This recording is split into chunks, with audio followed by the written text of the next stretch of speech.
Assalamualaikum warahmatullahi wabarakatuh. Selamat pagi anak-anak. Saya doakan mudah-mudahan kalian semua berada dalam keadaan sehat walafiat dan bisa menjalankan aktivitas kalian sehari-hari di rumah. Oke, di video kita kali ini saya akan membahas tentang eh, koordinat kartesius, yang mana kompetensi dasarnya itu adalah untuk 3.2 menjelaskan kedudukan titik dalam bidang koordinat kartesius yang dihubungkan dengan masalah kontekstual. Kemudian untuk keterampilannya atau 4.2 yaitu menyelesaikan masalah yang berkaitan dengan kedudukan titik dalam bidang koordinat kartesius. Oke, langsung saja untuk pembahasannya itu untuk bab 2 yaitu tentang koordinat kartesius. Untuk materi ini sebetulnya kalian mungkin di kelas 5 atau di kelas 6 waktu SD dulu pernah eh, sedikit mungkin belajar tentang koordinat kartesius. Tapi untuk pembahasan kali ini mungkin lebih kompleks lagi pembahasannya. Untuk A, memahami posisi titik terhadap sumbu X dan sumbu Y. Nah, titik-titik pada bidang koordinat kartesius memiliki jarak terhadap sumbu X dan sumbu Y. Untuk lebih memahami materi ini, coba sekarang kita amati posisi titik A, B, C, D, E, F, G, dan H terhadap sumbu X dan sumbu Y. Setelah itu kita akan tentukan koordinat dari masing-masing titik tersebut. Oke, perhatikan diagram kartesius berikut. Nah, ini bentuk diagram kartesius. Mungkin kalian sudah tidak asing lagi dengan gambar seperti ini karena ya, seperti yang saya bilang tadi di jenjang sebelumnya yaitu di SD di kelas 5 atau kelas 6 kalian pernah belajar tentang materi ini. Jadi untuk bidang koordinat ini terdiri dari sumbu X ya, terdiri dari sumbu X dan sumbu Y. Kemudian sumbu X juga dibagi menjadi dua yaitu bilangan positif ke arah kanan, kemudian bilangan negatif ke arah kiri. Begitupun untuk sumbu Y, untuk posisi ke atas itu bilangan positif, sementara ke bawah maksudnya dari titik 0 atau dari eh, sumbu simetri ke bawah itu merupakan bilangan negatif. Nah, bagaimana untuk mengetahui koordinat atau posisi titik terhadap kedua sumbu, yaitu sumbu X dan sumbu Y? Untuk pertama kita perhatikan titik A. Titik A ini berapa sih jarak terhadap sumbu X atau sumbu Y? Kita coba lihat dulu. Untuk titik A, berapa jarak ke sumbu X? Ya, titik A berjarak 6 satuan ke sumbu X dan 2 satuan ke sumbu Y. Maksudnya yang ini nih. Ini titik A terhadap sumbu X, ya. Jarak titik A terhadap sumbu X yaitu 6 satuan atau mungkin bisa dibilang 6 kotak ya. Dari titik A ke sumbu X itu jaraknya 6 kotak. Kemudian ke sumbu Y itu 2 kotak atau dengan istilah 6 satuan ke sumbu X dan 2 satuan ke sumbu Y. Nah, maka koordinat titik A itu 2,6 di mana 2 itu adalah sumbu X dan 6 itu sumbu Y. Perlu kalian ketahui bahwa dalam penyebutan koordinat kartesius yaitu X, Y, jadi komponen X pertama, setelah itu koma komponen Y. Jadi komponen X, komponen Y atau bisa dibilang X, Y. Dalam hal ini titik A memiliki koordinat 2,6. Oke. Nah, ini 2 berada di sumbu X, kemudian 6 berada di sumbu Y, jadi 2,6. Jadi dibalik ya, kalau jarak itu ke sumbu X 6, sementara ke sumbu Y 2 kotak. Nah, tetapi kalau koordinat dibalik jadinya titik A koordinatnya 2,6, Nah, oke, untuk selanjutnya. Sekarang perhatikan untuk titik B. Titik B juga sama dengan yang sebelumnya, titik A. Titik B memiliki atau berjarak 5 satuan ke sumbu X dan 5 satuan ke sumbu Y. Kebetulan ini sama ya jaraknya. Ke sumbu X 5 satuan, kemudian ke sumbu Y juga 5 satuan jaraknya atau 5 kotak. Ya. Nah, maka dapat ditentukan bahwa koordinat titik B adalah 5,5. 5 di sumbu X, kemudian 5 di sumbu Y. Kebetulan ini dua-duanya positif ya, berada di wilayah positif.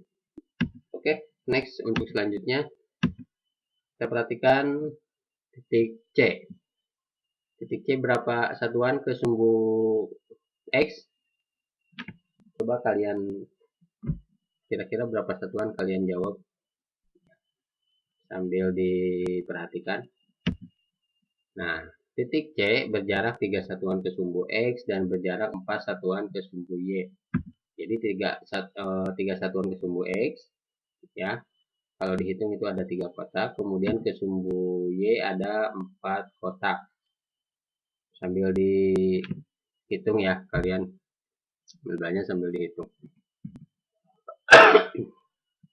Oke. Maka berapa koordinatnya? Koordinat titik C yaitu negatif 4,3 karena di sini sumbu X berada di wilayah negatif atau di posisi negatif, kemudian sumbu Y berada di wilayah positif, jadi negatif 4,3 ya. Mudah-mudahan kalian lebih paham. Nah, sementara untuk yang selanjutnya kita lihat yang D, titik D. Saya kasih satu contoh lagi ya, untuk selanjutnya kalian bisa mengerjakan sendiri. Untuk titik D berjarak 6 satuan ke sumbu X. Nah, yang ini kalian hitung nanti ada 6 kotak ke sumbu X jaraknya. Kemudian ada 5 satuan ke sumbu Y. Jadi ada 5 kotak atau 5 satuan ke sumbu Y. Jarak dari D ke sumbu Y atau ke garis Y. Ya, kalau kalian bingung sumbu apa itu sumbu? Sumbu itu adalah garis Y. Kalau sumbu Y berarti garis Y. Sumbu X adalah garis X. Nah, maka koordinat titik D yaitu negatif 5,6. Negatif 5 berada di sumbu X dan positif 6 ada di sumbu Y. Ya, ini tuh contohnya. Nah, untuk titik-titik yang lain bisa kalian isi sendiri nanti ya. Nah, dari gambar di atas yang tadi ya, dapat ditulis posisi titik yaitu untuk titik A 6 satuan ke sumbu X dan 2 satuan ke sumbu Y terhadap sumbu Y. Kemudian titik B berjarak 5 satuan terhadap sumbu X dan 5 satuan terhadap sumbu Y karena kebetulan sama ya, seperti yang kalian perhatikan tadi di gambar di atas. Kemudian untuk titik C berjarak 3 satuan terhadap sumbu X dan berjarak 4 satuan terhadap sumbu Y. Nah, sedikit saya ulangi lagi ya ke atas. Saya lupa tadi menjelaskan bahwa untuk jarak itu tidak ada status positif atau negatif, karena dalam jarak itu tidak ada positif atau negatif, tidak ada negatif maksudnya ya, karena dalam jarak itu satuannya harus positif, mau ke depan, mau ke belakang, mau ke atas atau ke bawah, tetap itu satuannya dinyatakan dalam bentuk positif. Berbeda lagi dengan koordinat. Kalau koordinat itu ada negatif 5, ada negatif, ada positif ya. Tetapi untuk jarak itu semuanya harus positif. Makanya titik D berjarak 6 satuan ke sumbu X dan 5 satuan ke sumbu Y. Jadi tetap 5 ya, tidak ada negatif 5. Tapi dalam koordinatnya negatif 5. Oke, kembali lagi ke sini ya. Jadi yang saya bilang tadi untuk titik C berjarak 3 satuan terhadap sumbu X dan berjarak 4 satuan terhadap sumbu Y. Jadi dua-duanya positif ya kalau ditanya jarak. Tetapi kalau ditanyanya koordinat itu lain lagi ya, tergantung di mana posisi titik tersebut. Yang keempat, titik D berjarak 6 satuan terhadap sumbu X dan 5 satuan terhadap sumbu Y. Kemudian titik E berjarak 3 satuan terhadap sumbu X dan berjarak 3 satuan terhadap sumbu Y. Kemudian titik F berjarak 6 satuan terhadap sumbu X dan berjarak 5 satuan terhadap sumbu Y. Sementara titik Y berjarak 4 satuan terhadap sumbu X dan berjarak 5 satuan terhadap sumbu Y. Terakhir, titik H berjarak 6 satuan terhadap sumbu X dan berjarak 3 satuan terhadap sumbu Y. Nah, supaya lebih memahami materi ini, kita simpulkan dalam bentuk tabel seperti ini. Mudah-mudahan kalian lebih paham. Ya. Sekarang titiknya ada titik A, B, C, D, E, F, G, dan H. Kemudian jarak terhadap sumbu X. Seperti ini sebenarnya rangkuman dari yang tadi, yang pembahasan dari awal. Nah, di sini kalian dapat mengetahui bedanya seperti apa ya antara jarak dengan koordinat titik. Untuk jarak, kita lihat yang titik A, 6 satuan terhadap sumbu X, 2 satuan terhadap sumbu Y. Tetapi untuk koordinatnya jadi dibalik. Untuk koordinat A, yaitu titik A, koordinatnya 2,6. Dua-duanya positif.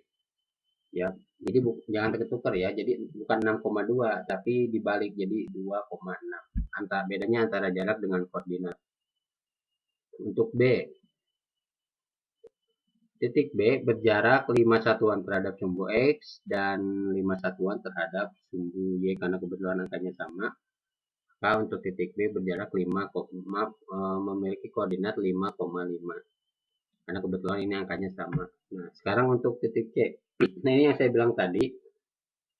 Jadi dalam jarak itu satuannya harus positif semuanya, tidak ada negatif.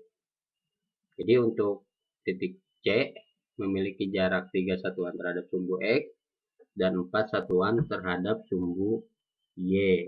Nah, maka dapat disimpulkan koordinat titik C yaitu negatif 4,3 karena C ini berada di kuadran 2. Nanti ini pembahasan selanjutnya sebetulnya ya. Ada kuadran 1, kuadran 2, kuadran 3, kuadran 4. Nanti sambil kalian dipelajari di rumah di buku paket atau buku referensi yang lain di pembahasannya untuk ke depan.